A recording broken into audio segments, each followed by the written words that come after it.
নমস্কার বন্ধুরা, আমার channel moms gardening and cooking আপনাদের অনেক অনেক স্বাগত।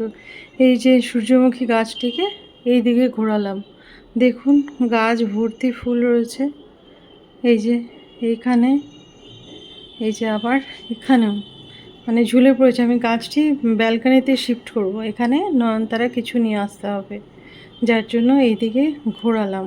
এবং এইদিকে ঘুরিয়ে তো আরও সুন্দর লাগে। এই যে কোনায় কোনায় যারা ফুটে রয়েছে তাদেরকেও দেখানো যায়। এই যে মানে দেখুন একটু, আমি এইভাবে ঘোরাই, না হলে বোঝানো খুব মুশকিল হবে। দেখেছেন একদম গাছ ভর্তি ফুল। আর এই ফুল পাওয়ার জন্য যেটা করতে হবে, মানে হয়তো সবাই করেই থাকেন, আমি যেটুকু করে থাকি আমি সেটিই বলবো। যেটি করতে হবে সেই কাজটি হলো 15 দিন অন্তর, একটু পিছিয়ে নিলে আরও ভালো লাগবে। হ্যাঁ, 15 দিন অন্তর টব অনুযায়ী অল্প করে পটাশ আর স্পেন ফ্লাওয়ারের বীজগুলোকে ছিঁড়ে নেওয়া। জাস্ট এই দুটো ট্রিক। এই যে কোথায় ঘোরাবো বলুন, যেদিকে ঘোরাবো সেদিকেই ফুল। গাছ মানে ইয়ে হয়ে গিয়েছে, গাছটি বড়ও হয়েছে করতে করতে। এই যে এইখানে দুজন, এইখানে চারজন, এই যে খুব ভালো লাগছে দেখাতে, খুবই খুবই খুবই ভালো লাগছে। তো এই মুখ করার কারণ, প্রথম কারণ হচ্ছে ব্যালকনিতে যাবে, আর দ্বিতীয় কারণ যে হয় না, ছেলে মেয়েকে পড়ানোর পর তারা যদি ভালো চাকরি না পায়, বাবা মা একটু মানে রেগে রেগে যান সেসব সন্তানের উপরে। তো আমারও তাই এত যত্ন করে ফুটিয়েছি, কেন এই মুখ করে আমি দেখতে পারবো না? সবই তোরা ওই মুখ করেই কেন ফুটবি?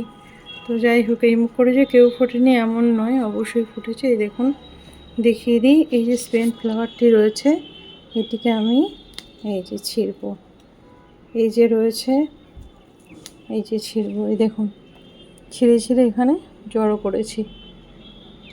তো বন্ধুরা দেখছেন একটা পোর্শনেই কতটা ফুল। অ্যাকচুয়ালি রোদের দিক করে দেখতে ভালো লাগে একটি ডালের মাথায়।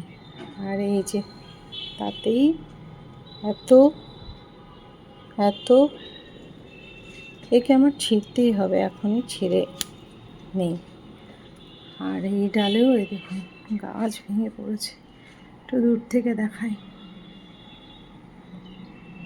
অপূর্ব লাগছে বন্ধুরা, অপূর্ব লাগছে, জাস্ট অপূর্ব লাগছে। কেউ চলে আসুন, কাজে পিঠে থাকলে দেখে যান। সামনে থেকে দেখার, ক্যামেরাতে দেখে জাস্টিফাই হয় না।